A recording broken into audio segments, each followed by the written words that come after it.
Boa noite a todos. Boa noite, Maristela, Regina Valéria, Carlos Martinez, Leonice, Terezinha. Boa noite a todo mundo que está chegando por aí, pessoal da Rede Amigo Espírita, pessoal que está nos acompanhando pelo Facebook e também quem está aqui nos acompanhando pelos dois canais, pela Rede Amigo Espírita e pela Rede Amigo Espírita Internacional. Pessoal, antes de começar o nosso estudo, eu queria pedir para vocês, igual a blogueira, youtuber, para curtir o vídeo aqui no canal, onde vocês estiverem assistindo, e também compartilhar com as pessoas que se interessam por esse tipo de estudo aprofundado da doutrina espírita ou de um livro. Por que nós estamos pedindo isso? Por razões óbvias. Quem acompanha já o meu trabalho sabe o quanto eu falo da tecnologia e dos algoritmos. Então, para que o YouTube, para que o Facebook, para que as plataformas digitais reconheçam o nosso trabalho como relevante e compartilhem com mais pessoas, eles por eles mesmos, sem precisar de nenhuma ação nossa, nós precisamos fazer essa movimentação, que é curtir, compartilhar o vídeo, colocar a sinetinha lá, já programando para assistir da próxima vez, e óbvio, também curtir a página da Rede Amigo Espírita, quem não curtiu ainda. Estamos aqui no estudo do livro Obreiros da Vida Eterna. Para quem está chegando hoje pela primeira vez e quer entender que tipo de estudo é esse que nós estamos fazendo, é um estudo um pouco diferente do que nós estamos acostumados. Esse estudo não é um estudo de leitura, que aquele tipo de estudo que nós vamos lendo todos os trechos do livro e comentando e etc. Esse estudo é um estudo que tem por objetivo pegar elementos do livro, elementos que muitas vezes passam despercebidos pelo leitor que está, digamos, lendo com um pouco de pressa ou muitas vezes entendendo que aquilo ali não é um assunto tão relevante. E aí a ideia é trazer o que eu chamo de easter eggs, que é o que a juventude, a molecada chama, que são as coisas escondidas nos livros, ou, para quem prefere, as mensagens subliminares do livro, que são textos que muitas vezes nos passam despercebido, mas que têm um poder muito grande de transformar a nossa percepção com a leitura. Então, hoje nós vamos começar o capítulo 3. Queria mais uma vez saudar todo mundo que chegou primeiro por aqui, a minha amiga Socorro, o João, a Elaine, João Carvalho também, Mara, Cleide, Rosemary, Liz. Pessoal, boa noite.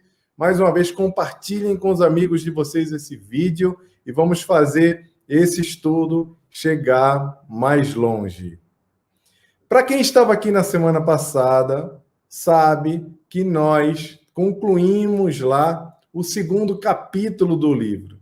E nesse segundo capítulo, que nós vimos vários discursos, inclusive o discurso do Albano Metelo, que é aquele o campeão do serviço ao próximo, e fomos surpreendidos também que enquanto Metelo estava lá, sentindo-se mal porque estava visitando um umbral, ou com um pouquinho de nojo, sem vontade de fazer aquele serviço lá que ele achava que não era um serviço tão relevante, ele foi surpreendido pela presença do próprio Cristo e os seus co-criadores, o que o deixou extremamente envergonhado, porque ele ainda estava tentando se entender no seu processo evolutivo, vezes o que ele precisava fazer no serviço ao próximo, e quando ele está lá de bobeira, ele vê Jesus chegando no mesmo lugar. E ele dizia, olha, Jesus, o meu guia, o meu modelo, esse que eu aspiro e que eu sigo, está aqui no lugar que eu acho que é pouco para mim.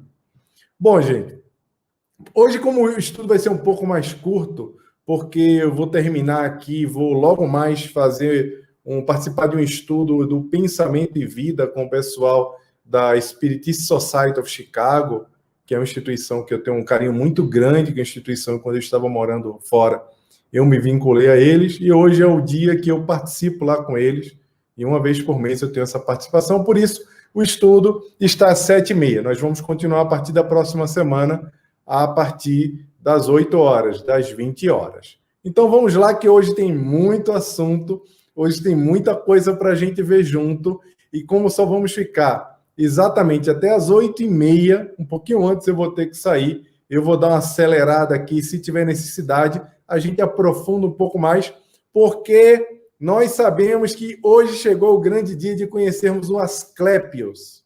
Todo mundo lembra que a divulgação inicial desse estudo é alunos de Asclepios, que somos nós. Somos aqueles que estamos aprendendo, por meio do estudo do Obreiros da Vida Eterna, pretendemos aprender os ensinamentos do Asclepios, que ele nos dá logo no início do livro, nesse 3º capítulo. Por isso que, apesar de nós concluirmos o livro lá no final, nós vamos continuar reverberando a mensagem de Asclepios nos nossos corações e na nossa cabeça. Então, vamos começar aqui o capítulo chamado Sublime Visitante. Quem já leu o capítulo, por favor, escreve aí, eu vi já o capítulo, tem algumas considerações. Eu queria que vocês participassem um pouco hoje comigo. Então, vou provocar bastante aí, pessoal. Quem leu, quem fez a pré-leitura, quem está aí preparado para a gente conversar sobre esses ensinamentos do Sublime Visitante. Pois bem, vamos lá. Esse é o capítulo 3 do Obreiros da Vida Eterna. O capítulo começa falando sobre uma reunião lá no salão iluminado, né, do templo da bênção, da casa da bênção. E aí o Cornélio começa, ele não queria partir sem orar, né? Todo mundo lembrava que eles foram lá para orar no Templo da Paz, e depois eles foram para essa pequena reunião, que era uma reunião que o Cornélio estava recebendo os convidados, ou aqueles que iriam fazer serviço na crosta, para fazer uma oração. E nesse processo da oração, sabíamos que teríamos uma visita muito especial ao nosso lar. Então, eu vou ler uns trechos aqui e a gente vai parando, pessoal.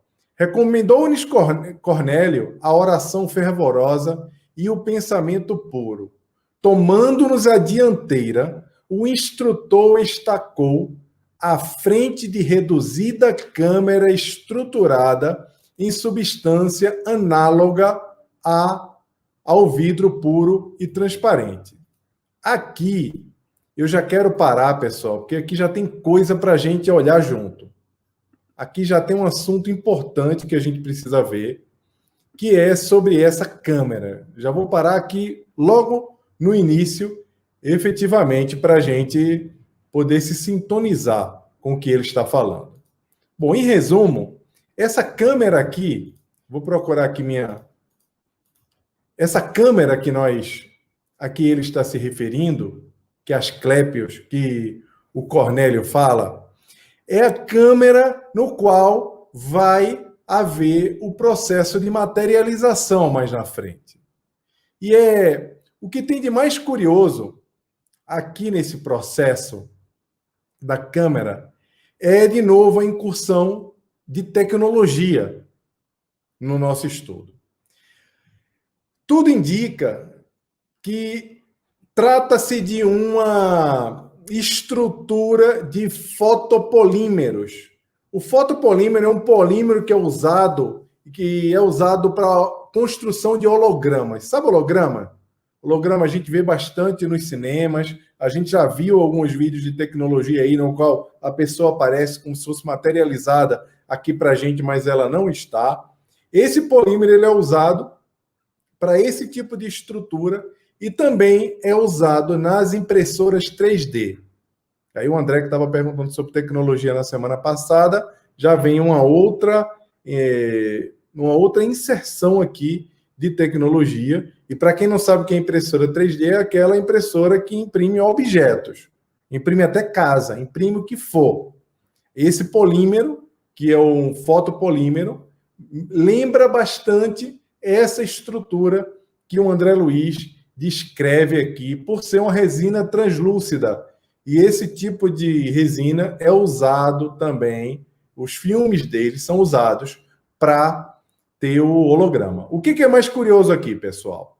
É que o holograma foi criado, holograma, espero que todo mundo saiba o que é holograma. Quem souber e quem não souber, pergunta, pessoal. Não, a gente está no terceiro, Regina. A gente fomos para o... Está até na descrição aí, nós fomos direto para o Sublime Visitante. O segundo a gente acabou na semana passada. A gente já se adiantou, tá? O que tem de especial nisso aqui? É que o holograma foi criado em 1948. Ele foi inventado em 46, desculpa, em 48. E esse livro que nós estamos estudando foi publicado em 46, ou seja, 2 anos antes de ser criado o holograma. André Luiz já estava falando aqui em uma tecnologia muito semelhante ao que seria criado. Lembrando que em 48, quando foi criado o holograma, numa peça ali, num filme muito conhecido chamado The Kiss, né, que é o Beijo, digamos que estava muito longe do que a gente entende como holograma hoje. As coisas que a gente vê efetivamente acontecendo são completamente diferentes. Só para vocês terem ideia, o cientista que criou o holograma, ele só veio ganhar o prêmio Nobel em 1971 por conta do experimento dos hologramas. De lá para cá surgiu uma série de outros hologramas. Então, tudo indica aqui que estamos em uma câmera com esse vidro transparente e translúcido. Esse vidro transparente aí é semelhante a esses fotopolímeros. Vou seguindo aqui um pouco mais adiante. Olhei-a com atenção. Tratava-se de um gabinete cristalino, em cujo interior poderiam abrigar-se à vontade 2 a 3 pessoas. Então, o Cornélio, que é o diretor da casa, que estava lá perto dessa câmera, ele estava lá com a túnica alva e etc. Estendeu a destra, colocou a mão na direção de quem estava lá o esperando e exclamou com grave tono: os emissários da providência devem semear a luz não devem semear a luz sem proveito. Constituir-nos-ia, olha que difícil, falta grave receber em vão a graça divina. Colocando-se ao nosso encontro, os mensageiros do Pai exercitam o sacrifício e a abnegação. Aí olha essa palavra, pessoal. Sofrem os choques vibratórios de nossos planos mais baixos. Retomam a forma que abandonaram desde muito, fazem-se humildes como nós. Outro destaque aqui para esse trecho. Ele diz que esses mensageiros do Pai, como o Asclépios, que vai aparecer daqui a pouco aqui no capítulo, exercitam um sacrifício muito grande e uma abnegação para poder estar presente junto a eles. Vejam só, depois vocês vão ver o Cornélio falando que eles lá em nosso lar estão numa condição muito melhor do que nós que estamos aqui na crosta. Então, ele fala que esses emissários sofrem efetivamente com os choques vibratórios de nossos planos mais baixos.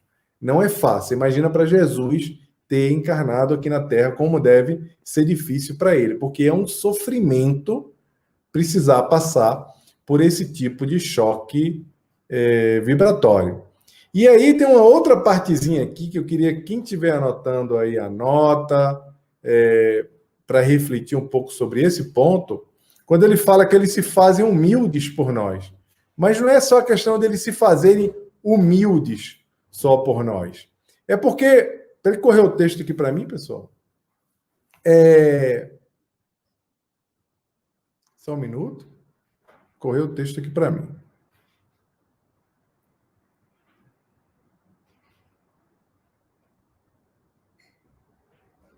Só um instante, pessoal. Quando o texto corre agora, às vezes aqui eu me perco completamente para achar a minha marcação que estou vendo com vocês. Eu consegui achar aqui agora.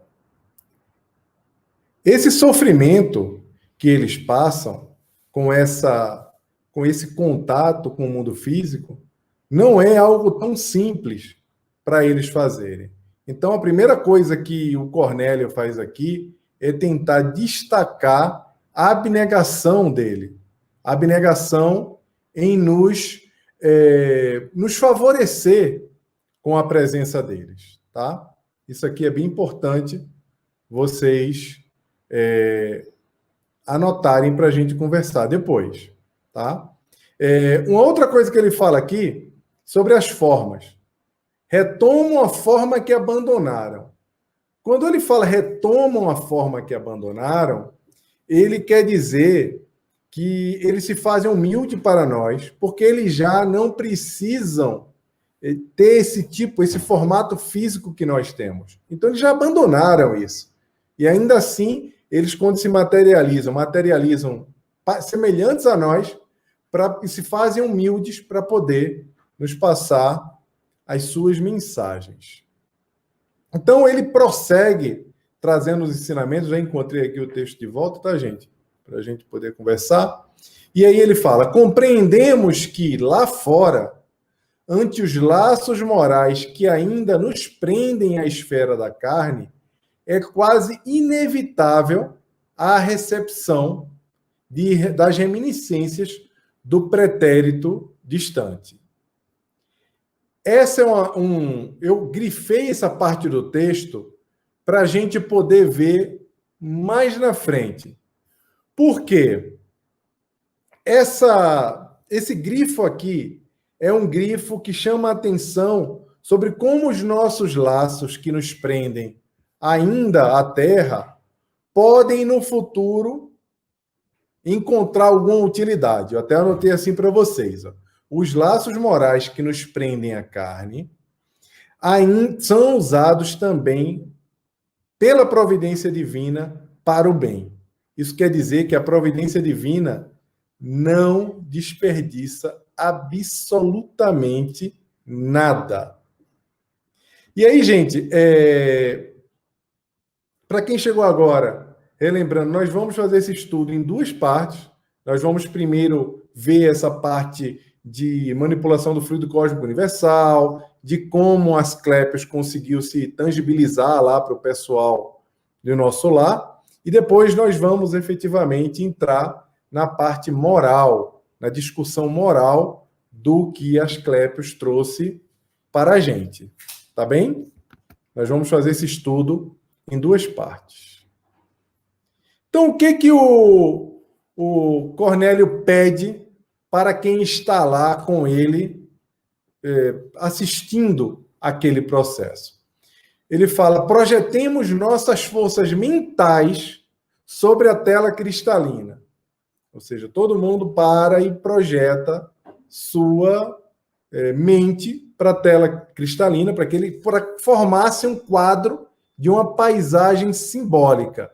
O que o Cornélio queria ali? Cornélio queria que, por meio do pensamento, aqueles que estavam ali, que são parte dos obreiros que vão partir para a Terra em missão, criassem lá no fotopolímero que eu falei, lá naquela câmera, criassem uma paisagem simbólica. E aí ele falou que queria uma paisagem simbólica com águas mansas, personificando a paz, e pediu para alimentar uma árvore vigorosa a representar a vida. Quando a gente vai estudar um pouco o que Cornélio quis dizer com uma árvore vigorosa para representar a vida, nós lembramos que por toda parte, em todo o conhecimento da humanidade, isso está na Cabala, isso está na Torá, isso está na Bíblia, tem aparecimento no Novo e no Velho Testamento, tem aparecimento também junto aos celtas, que é a representação da árvore da vida. Então, muito provavelmente, André Luiz está usando aqui o Cornélio, uma representação da árvore da vida. Mas o que é a árvore da vida efetivamente? Por que é importante para a gente refletir sobre isso nesse estudo? A árvore da vida é um símbolo associado a criação do universo. E a árvore da vida representa uma ligação entre vários planos, como a terra, o céu e também os que eles chamam de submundo. Ela aparece representada na Bíblia no Jardim do Éden e depois aparece no Apocalipse, naquelas passagens que são referentes ao Jerusalém celestial. Olha só, representa uma ligação entre vários planos. O que é que vai acontecer aqui, pessoal? Asclépios está vindo da onde? Quem já estudou já sabe. Então pode escrever aí. Da onde está vindo Asclépios? Está vindo de esferas superiores. A árvore da vida representa o quê? A interseção entre várias, digamos, dimensões ou entre vários aspectos da vida. Só que ainda tem alguma coisa que a gente pode aprofundar nesse trecho, que é, de novo, recorrendo à Cabala, que é o misticismo que o judaísmo estuda, né? A árvore da vida para eles, que também é representado como a palma, olha que curioso, é um ramo simbólico do judaico. E ela é dividida em 4 partes.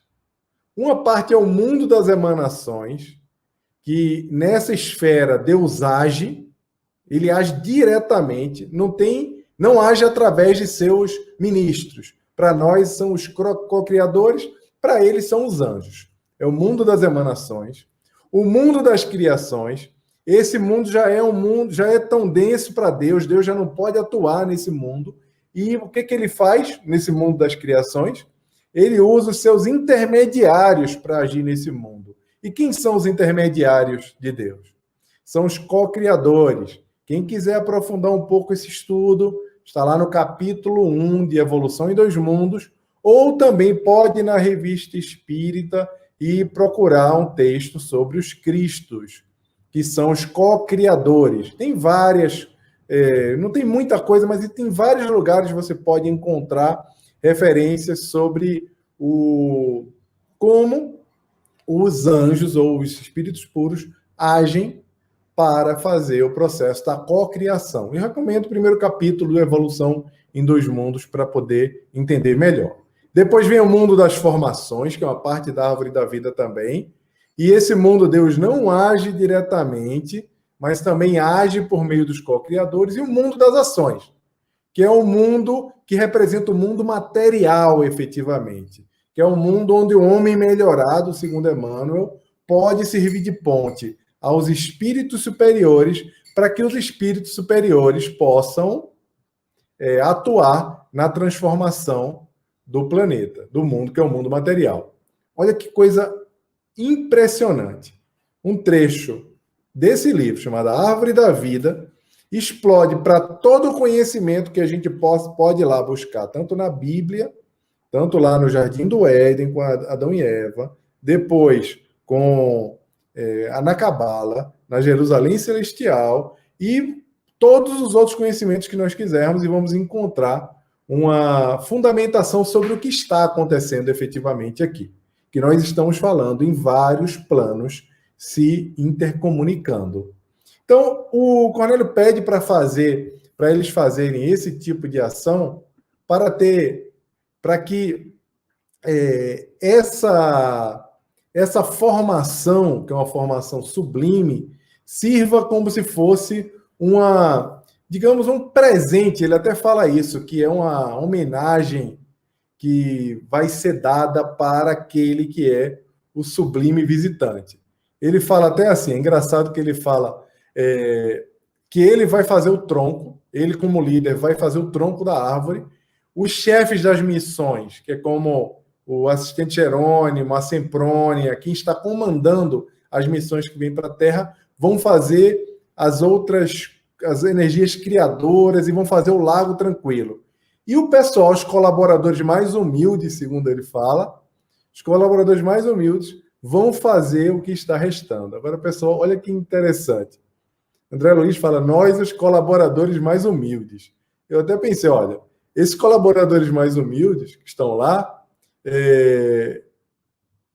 que é André Luiz e tantos outros que estão vindo na Terra resolver problemas gravíssimos relacionados à espiritualidade do serviço ao bem. Imagina eu que não consigo nem meditar direito. Imagina eu que eu não consigo criar nem um desenho de uma casinha que é simples. E os caras estão lá criando, por meio da mente, uma imagem numa chapa fluídica. Aí, coitadinho de mim, eu não sei se vocês conseguem meditar, concentrar, projetar. E aí, André Luiz fala que nós, colaboradores mais humildes, eu fiquei rindo quando eu vi essa parte aqui. Aí ele fala que os colaboradores mais humildes vão vestir a árvore, vão fazer a vegetação, vão fazer trechos do firmamento, e tudo isso vai cobrir a pintura mental. Ele chama essa pintura mental como um quadro que ele vai oferecer de presente ao nosso visitante excepcional. E aí é importante a gente guardar. Por que eles estão oferecendo esse presente ao visitante? Por que vocês acham que eles estão fazendo essa pintura lá na chapa fluídica, na câmera? Por que vocês acham que eles estão fazendo esse presente para o Asclépios? Alguém aí tem um palpite? Alguém sabe dizer o que está acontecendo? Por que eles estão fazendo esse presente para o Asclépios? Quero ver a opinião de vocês aí. Digitem no chat que eu quero olhar. Eu quero colocar aqui para o pessoal, tá? Eu não vou responder essa pergunta, mas a gente depois vai falando e vai tentando entender que presente é esse, que pintura é essa. Então, eu vou ler uma parte aqui, que é um capítulo um pouco mais na frente, sobre André Luiz narrando o que ele sentiu sobre esse esforço que ele fez. Quem tiver com o livro aí pode acompanhar. É a parte que começa. Senti a pressão do próprio esforço, que minha mente se deslocava na direção do gabinete de cristal, onde acreditei penetrar. Ele achava que estava penetrando no gabinete. Ele mentalmente ele achou que estava penetrando. E começou a colocar tufos de grama junto ao desenho do lago que deveria surgir. O lago estava se formando, André Luiz colocando uns tufos de grama mentalmente naquela câmera, gente. Lembra que é uma câmera de um vidro, de um material parecido com um cristal. Utilizando as vigorosas energias da imaginação, recordei a espécie de planta que desenhava naquela criação temporária, trazendo-a do passado terrestre para aquela hora sublime.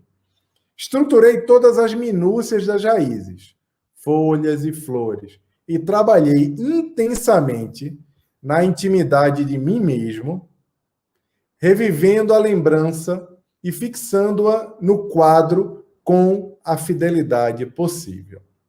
E aqui, gente, eu quero já resgatar aquela parte que eu pedi para vocês pararem e lembrar. Lembram que mesmo os nossos apegos, mesmo as nossas lembranças do plano material, a forma como ainda nos conectamos aqui com a Terra, quando estamos lá, que é o caso do André Luiz, que é o caso dele aqui, serve também para fazer o bem. A providência divina aproveita efetivamente tudo. E aqui ele faz essa narrativa e depois ele vai trazer as flores que ele construiu, que ele vai colocar flores aqui. Depois que tudo isso passou, eles conseguiram fazer a construção lá digamos, do quadro que o Cornélio esperava. André Luiz contemplou e falou, nossa, ele achou uma maravilha, ele ficou encantado com o que ele estava vendo. Que ele começou a ver lá uma beleza incrível, uma imagem incrível, com azul celeste muito bonito, via nuvens, que ele fala aqui, cúmulos e nimbos que estacionavam no céu, que são formatos diferentes de nuvens, ou seja, ele viu as bordas do lago, tudo de uma forma assim linda. E ele ficou encantado com o desenho. Só que depois que eles fizeram isso coletivamente, né? Lembrando que eles estão por meio da cabeça, quem chegou agora aí, só para antenar e saber o que está acontecendo, por meio do pensamento, eles estão construindo um cenário, que é uma árvore, um lago e um firmamento, que eles vão presentear o visitante, que é o Asclépios. É importante a gente saber isso para a gente saber o que está acontecendo aqui. Então, mesmo depois que ele acabou, que ele ficou encantado, Cornélio olhou para aquilo tudo e falou: pessoal, meus amigos, a vossa obrigação não foi integralmente cumprida. Atentai para os detalhes incompletos e exteriorizarei vosso poder dentro da eficiência necessária. Tendes ainda 15 minutos para terminar a obra. Opa! Quando a gente olha aqui, a gente vê que tratou-se de um puxão de orelha.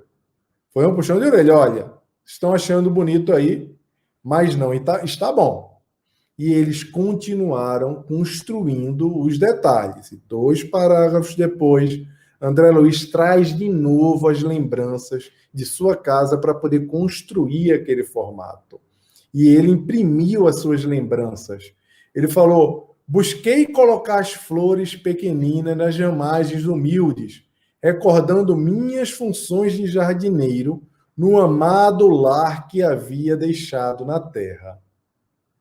Pedi a Jesus, olha que bonito, me ensinasse a cumprir o dever dos que desejavam a bênção do seu divino amor naquele santuário. E quando a notificação soou novamente, ou seja, acabaram os 15 minutos, confesso que chorei. Gente, ele imprimiu as próprias lembranças, aquilo que estava no coração dele, nas câmeras cristalinas. Aquela câmera cristalina que eu falei no início, que é o que eles estão fazendo aqui agora. Essas mesmas câmeras cristalinas, não é uma novidade do Obreiros da Vida Eterna, em Nosso Lar. Quem lembra aí da passagem de Nosso Lar, tem um momento que no Ministério das Comunicações eles projetam os pensamentos também para essas câmeras, e também no Ação e Reação, no capítulo 6, aparecem essas câmeras cristalinas, no qual os espíritos projetam os seus pensamentos. Pois bem, no final das contas, ele concluiu o trabalho dele com muita emoção, lembrando as flores dos jardins da esposa que tinha ficado aqui na Terra. Eu acredito que deve ser bem emocionante, né? Você está ali construindo uma obra e você reaviva os teus sentimentos mais profundos. E aí ele conclui: o desenho vivo da gramínea que minha esposa e os filhinhos tanto haviam estimado em minha companhia no mundo adornava as margens. Quando ele olhou e viu lá a estrutura, ele viu aquela graminha, o jardim, que era o jardim como se fosse da casa dele. Imagina a saudade que não dá. Deve dar uma saudade muito grande. Ele ficou extremamente emocionado nessa hora. Então, depois que a árvore parecia completamente farta, a vegetação toda bonita, tudo certo, o Cornélio falou: agora sim. O Cornélio sorriu e falou que estava muito satisfeito com o trabalho que foi feito. Daí vem uma outra lição, logo em seguida, que o Cornélio nos traz. Desde esse momento, como se uma operação magnética desconhecida fosse posta em ação, nossa pintura coletiva começou a dar sinais de vitalidade temporária. Ou seja, parecia ser muito real. Ele chama de vitalidade temporária.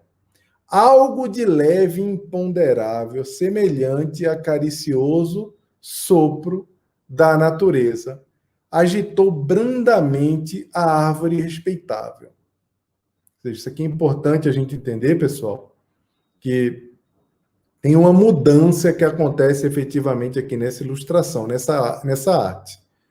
A arte estava lá, estática, e aconteceu como se fosse um caricioso sopro na natureza, e a árvore pareceu se mexer um pouco. Os arbustos se mexeram, e a minúscula erva, que tinha uma erva lá também,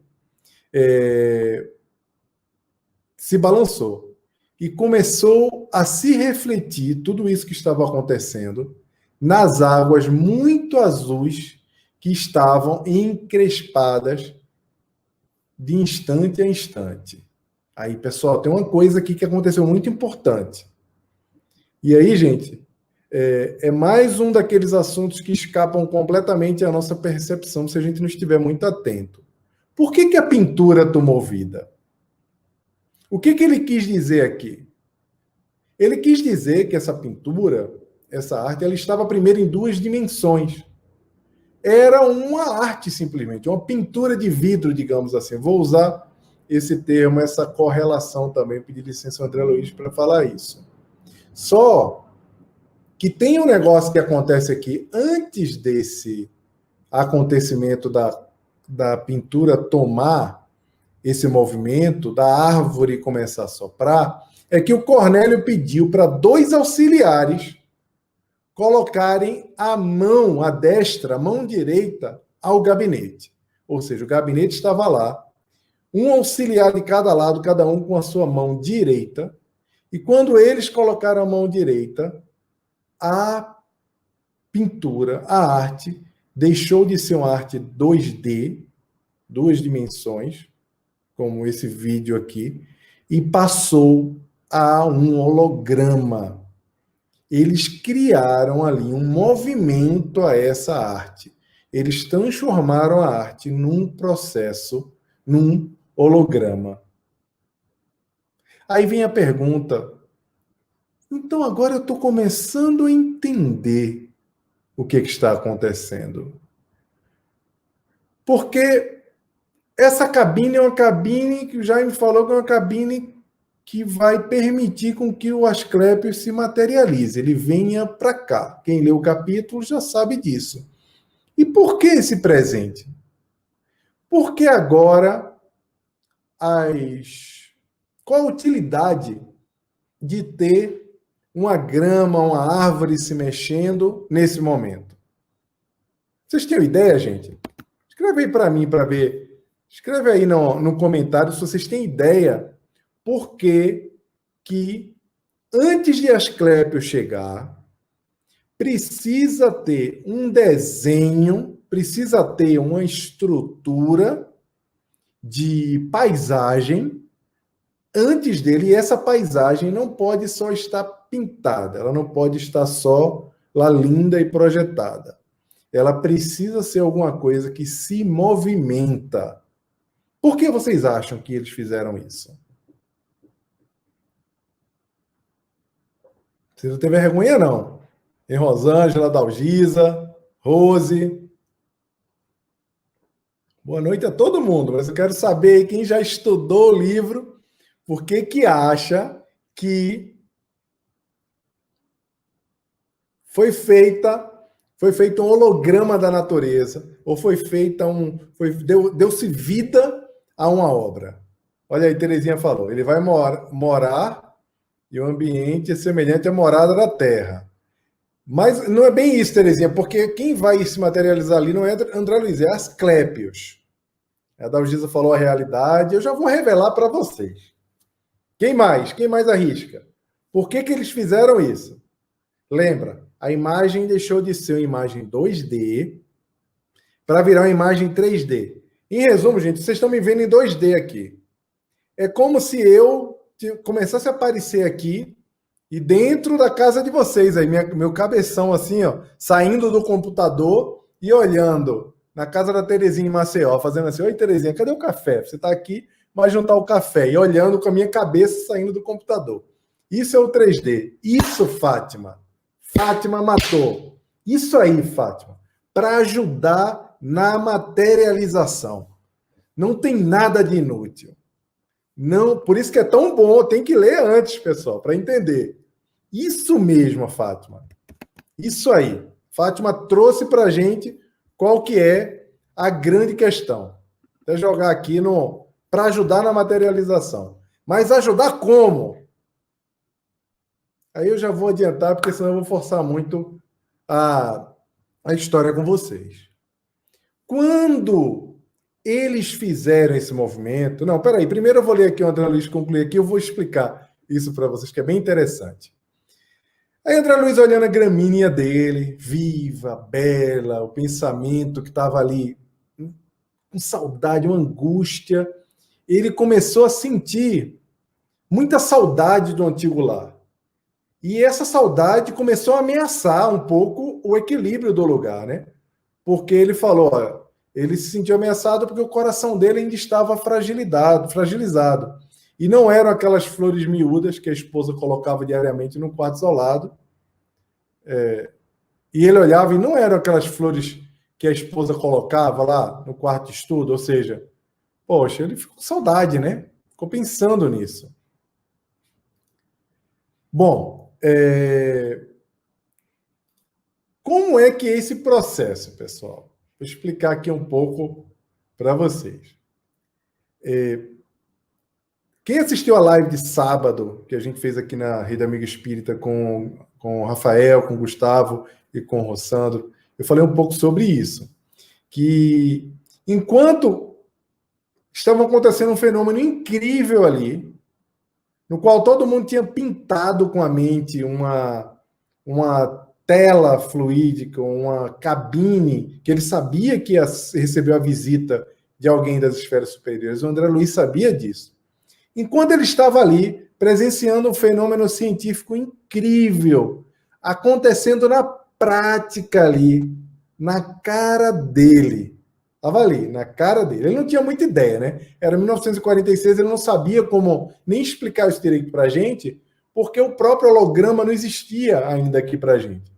Ele não tinha como explicar essa tecnologia que permitiria que a luz e o fluido cósmico universal ele poderia se tangibilizar ou se materializar para a gente de alguma forma. Ele não sabia explicar direito aquilo ali. Dá para ver, não porque ele não sabia o que era, é porque para nós era difícil explicar com alguma correlação terrena, porque a tecnologia não tinha sido inventada. Mas, mesmo com aquela tecnologia toda, mesmo com toda aquela coisa que ele estava vendo, o coração dele estava pulsando com saudade. Por quê? Por que o coração de André Luiz estava pulsando de saudade e ele estava ali fazendo pouco caso da tecnologia, digamos, o que estava acontecendo ali, um fenômeno maravilhoso. Imagina, fenômeno maravilhoso. Começa a se movimentar na frente dele alguma coisa que eles só pintaram. Então, porque André Luiz, essa curiosidade, essa emotividade, essa saudade que descompensa, que angustia, saudade de casa, dos entes queridos, o amor, essa conexão, tem tudo a ver conosco. Falei isso na live de sábado, vou falar aqui de novo para vocês. André Luiz somos nós. Essa saudade é o que importaria a gente naquele momento. Não importa a parafernália que estivesse acontecendo, um ser humano como nós, pessoas ainda apegadas à matéria, com saudade da esposa, com saudade dos filhos, nós sentiríamos essa saudade também. Então, na obra de André Luiz é muito comum ele usar essa narrativa, se diminuir efetivamente e trazer emoções que talvez fossem emoções que talvez não, com certeza vinham à mente dele, mas que traziam também uma espécie de ensinamento para o pequeno que somos nós, para quem está olhando do lado de cá. Então, a leitura da obra de André Luiz, para ser feita de uma forma precisa, para ser feita de uma forma mais palatável, é preciso ser feita com essa perspectiva. Quando você lê, você lembra, André Luiz sou eu. André Luiz, que está no umbral, que não aceita, que se suicidou porque não cuidou do corpo físico, não era um homem mau, mas também ainda tinha uma série de apegos à vida material. Ele aqui, no meio do negócio, era importante, era um colaborador e começou, cedeu a saudade. André Luiz somos nós. É por isso que quando a gente lê, a gente se identifica tanto. E é por isso que muita gente também critica, porque espera que ele vai narrar na perspectiva de um espírito todo-poderoso. E isso a gente só vê quando a gente chega lá em Evolução em Dois Mundos, quando a gente vê o quanto esse espírito conhece tanto e se faz pequeno aqui, para que nós nos vejamos nele e que, nos vendo nele, nós consigamos aprender muito melhor. E aí ele traz todo o seu romantismo aqui para a gente. Eu não sei se vocês gostam, eu acho isso lindo, eu acho incrível isso, sabe? Aí ele fala, aí tem uma hora que ele chega e fala assim, ó, minhas lágrimas estavam prestes a cair. E bastou, no entanto, um olhar do Jerônimo. Lembra que o Jerônimo é o chefe dele, tá? É o assistente Jerônimo, que vai vir com ele para a costa. E o Jerônimo olhou para ele assim, deu aquela olhadinha Wi-Fi. Aquela olhadinha que dá uma dura, dizer, bicho, o que é isso aí, cara? Né? E aí, opa, não vai chorar não chora não, engole o choro. E aí ele voltou para sua função. André Luiz ali deu aquele olhar de mãe, né? Aquele olhar, sabe aquele olhar de mãe, aquele olhar quando a mãe olha quando você está fazendo alguma coisa errada? Não é? E aí ele já voltou para a importância do que ele estava fazendo. Já estava quase chorando. Ia atrapalhar o negócio, cara. Imagina. Se ele se emociona muito, ele ia atrapalhar o negócio. Então Cornélio levantou-se e começou a fazer uma oração. Pai da criação infinita. E aí traz toda uma evocação de humildade, pedindo a Deus para proteger e etc., para que tudo desse certo nesse processo. E fala, auxilia-nos a receber dignamente teus devotos emissários. E aí o Cornélio, focalizando a mente em nossos trabalhos, ele prosseguiu falando. Sobretudo, ó Pai, abençoa os filhos que partem a caminho dos círculos inferiores, que era quem estava ali, inclusive André Luiz, né? Abençoa eles que estão se preparando para partir para os círculos inferiores. E continua orando e preparando toda a situação para que aconteça o que eles estão esperando que vai acontecer. Então, ele calou-se, que ele é o orientador, né, o administrador do santuário, e quando a câmara ficou toda calma, ele fala assim, dentro da imponente quietude da câmara, vimos que a paisagem formada de substância mental começou a iluminar-se inexplicavelmente em seus mínimos contornos. Pessoal, a imagem que estava lá, pintada, que estava em 3D, começou a se iluminar. Começou a se iluminar. Isso que aconteceu lá na hora. Foi o que ele viu, tá? Então, quando começaram a se iluminar as imagens, aí eu vou continuar a narração aqui nas palavras dele. Guardava a ideia de que, reduzido o sol, surgiria à nossa vista sobre a nesga do céu, no quadro singular. Raios fulgurantes penetravam o fundo esmeraldino e vinham refletir-se nas águas, ou seja, a câmera ficou completamente iluminada. E Cornélio, de mãos erguidas para o alto, mas sem qualquer expressão ritualística, em vista da simplicidade espontânea de seus gestos, exclamou: Bem-vindo seja o portador de nosso Pai amantíssimo. Nesse instante, sob olhos atônitos, alguém apareceu no gabinete, entre a vegetação e o céu. Quem foi que apareceu, pessoal?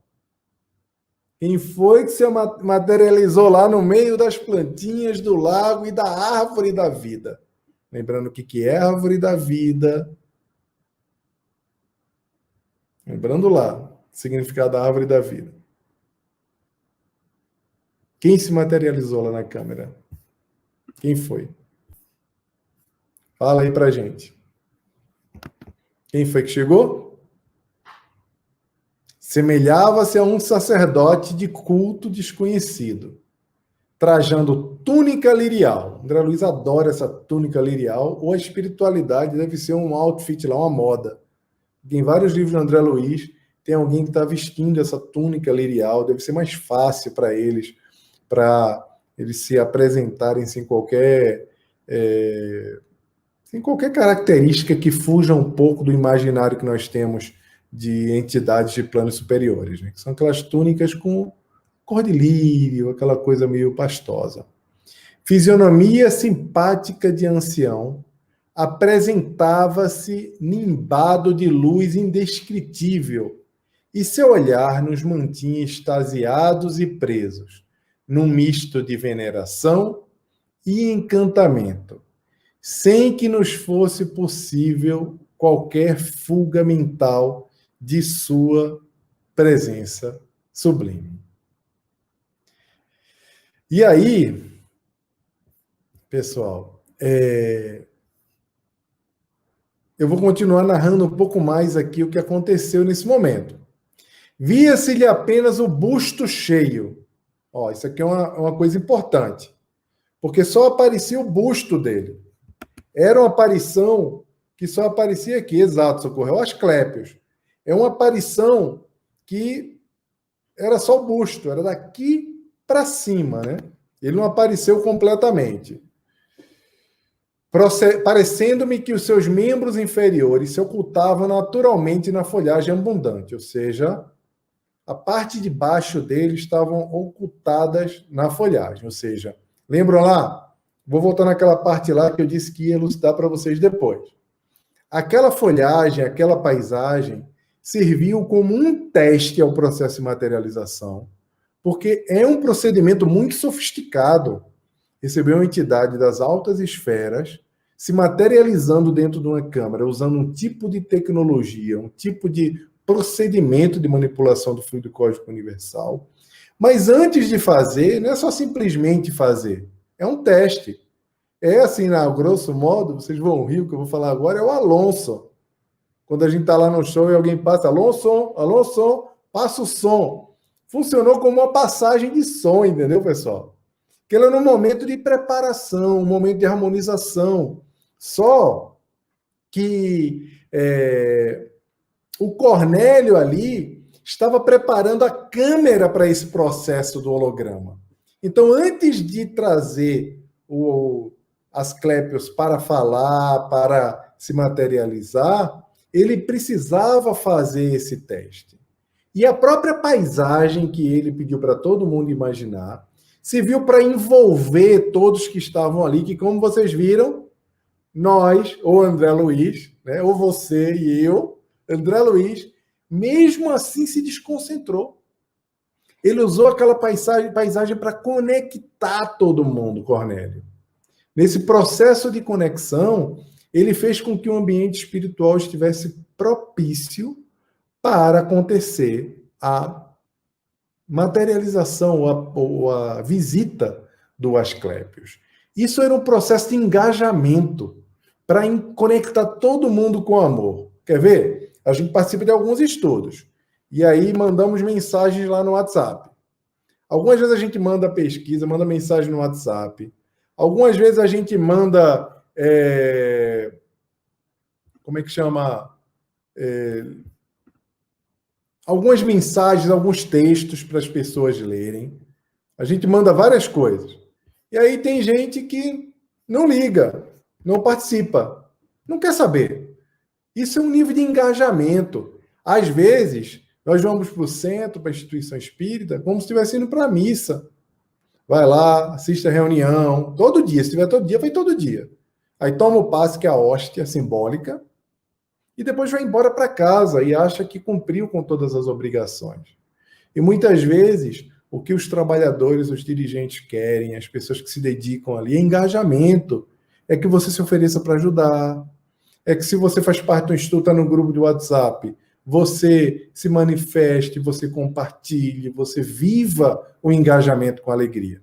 O que ele fez aqui foi tentar engajar todo mundo naquele processo. E serve de lição para a gente também, para quando estivermos nas nossas instituições, não sermos essas pessoas que estão ali, ó, com a mente voada, sabendo que o engajamento, a participação, a vontade de contribuir tem que ser tão grande quanto a vontade só de beber. Beber na fonte, de se abastecer com aquilo ali. Esse holograma, o holograma, ele foi inventado em 48, como eu falei. Esse livro foi escrito em 46, ele foi publicado. O cientista que inventou o holograma, ele só ganhou o prêmio Nobel em 71. Estou repetindo de novo para quem chegou depois, tá? Que é um cientista chamado Denis Gabor, que é húngaro. Ele fez isso na Hungria, ele descobriu essa descoberta da Hungria. Então é importante a gente saber que a gente está falando aqui de um processo sofisticado, tecnológico, que primeiro aconteceu lá, primeiro está nos livros de André Luiz, para depois ter acontecido aqui na Terra. E aí tem uma outra coisa aqui, gente, que você vê que as folhas e a vegetação ajudou também para esconder um pouco a semi-materialização dele, né? Que ele só materializou daqui para cima. E aí tem um ponto aqui muito importante que eu vou falar para vocês antes da gente concluir, para poder ficar igual a série, para ficar todo mundo ansioso para a gente poder voltar na próxima semana aqui, animadão, às 8 horas na próxima semana. Estaremos de volta às 8 horas para a gente continuar essa parte evangélica, que é a parte que a gente vai analisar os ensinamentos profundos que Asclépios nos deixou. Então ele apareceu com a destra, que é a mão direita, ele abençoava a todos num gesto amplo, mantendo na mão esquerda, na outra mão, um pequeno rolo de pergaminhos brilhantes, deixando-nos perceber dourado cordão atado à cinta. Com a mão direita abençoava todo mundo, com a esquerda tinha em sua mão um rolo de pergaminhos brilhantes, olha, câmara de materialização, espírito de altas esferas com pergaminho, não era nem um livro, um pergaminho, e aí com um cordão atado à sua cinta. Tem muita informação subliminar logo nesse começo. Eu vou começar a falar, vocês congelam aí, e na próxima semana a gente vai continuar conversando sobre isso. Só que para falar sobre esses elementos, eu não vou usar nem só a minha interpretação. Ontem eu vi um vídeo do Aloysio Elias que eu achei incrível, ele dando algumas interpretações sobre essa parte, e eu vou usar a interpretação dele para poder falar sobre essa primeira aparição de Asclépios, porque eu não tenho nada a acrescentar no que ele trouxe. Eu seria redundante eu fazer uma outra para poder juntar com a do Aloysio Elias. Quando a gente fala em membros, estudando escrituras sagradas, quando a gente fala em membros mesmo, em mãos, a gente não pode pensar só no contexto físico, mão direita, mão esquerda.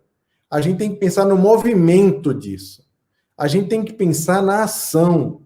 E essa ação, isso é uma dica de estudo para textos sagrados, tá? Toda vez que você for ler alguma coisa importante, você lê sobre essa perspectiva, sempre observando. Por que uma mão direita e uma mão esquerda?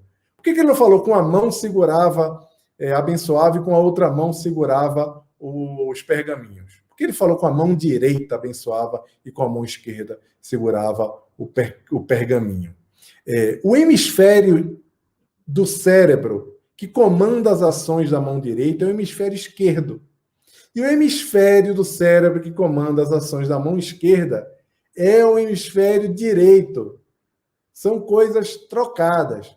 Então, a mão direita é o hemisfério esquerdo, que é ligado à espiritualidade, aos aspectos lúdicos, aos sentimentos, à arte, à criatividade, à sensibilidade. A mão do coração. A mão esquerda, que é controlada pelo hemisfério direito, ele é ligado ao cálculo, ao raciocínio, à efetivação dos atos, à concretização. Quando fala que ele estava com pergaminho na mão esquerda, na mão da afetividade, da sensibilidade, indicava que com essa sensibilidade, com essa mão, é a mão que se estuda a teoria. Com a sensibilidade, com a criatividade, com a espiritualidade, é que a gente estuda e interpreta os textos, que a gente tem acesso ao conhecimento. E a mão direita é a mão que age, que reflete o componente esquerdo, é a mão que executa, é a mão que abençoa, é a mão do ato, é a ação do evangelho vivo na realização. Então, tem elementos importantes aqui. Eu queria que vocês congelassem isso, inclusive porque daqui a pouco, na próxima semana, nós vamos partir daqui falando por que essa entidade estava com um cordão dourado atado à cinta. O que isso representa? Qual a representação desse cordão que está atado? E por que essas mãos estavam trocadas dessa forma? Então, eu quero concluir aqui, gente, dizendo, fazendo as palavras do Cornélio, que eu preciso ir lá para a reunião de Chicago agora, e Cornélio, muito sensibilizado, falou: venerável Asclépios, se conosco. E o Asclépio chegou. A partir daí, nós vamos começar a próxima semana, e na próxima semana nós vamos pegar essa interação do Asclépios. Eu vou falar um pouco mais sobre esses elementos da mão direita do hemisfério esquerdo, e o que representava, inclusive o nome Asclépios. Asclépios é mais um desses pseudônimos que André Luiz ou a própria entidade usou para representar alguma coisa nessa história toda. Porque, para quem não lembra, Asclépios é o nome do deus Asclépios, o deus da medicina. E ao invés desse deus da medicina estar lá com um cajado, com a serpente enrolada na mão esquerda, ele estava com um pergaminho. O que tinha desse pergaminho? Dentro desse pergaminho? Vocês já sabem aí, quem leu. Quem não leu ainda pode ler e descobrir, mas só na próxima semana, às 8 horas da noite, nós vamos aqui discutir esses elementos. Pessoal, muita paz. Que Jesus abençoe a todos vocês. Obrigado por estarem aqui conosco. Obrigado por terem vindo. Foi uma alegria fazer esse estudo com vocês. Na próxima semana, nós voltamos a fazer o estudo com 1h15, 1h15, 1h20, o tempo que for necessário para a gente elucidar esses ensinamentos que vêm do Asclépios. Então, até mais, pessoal. Muita paz. Tudo de bom.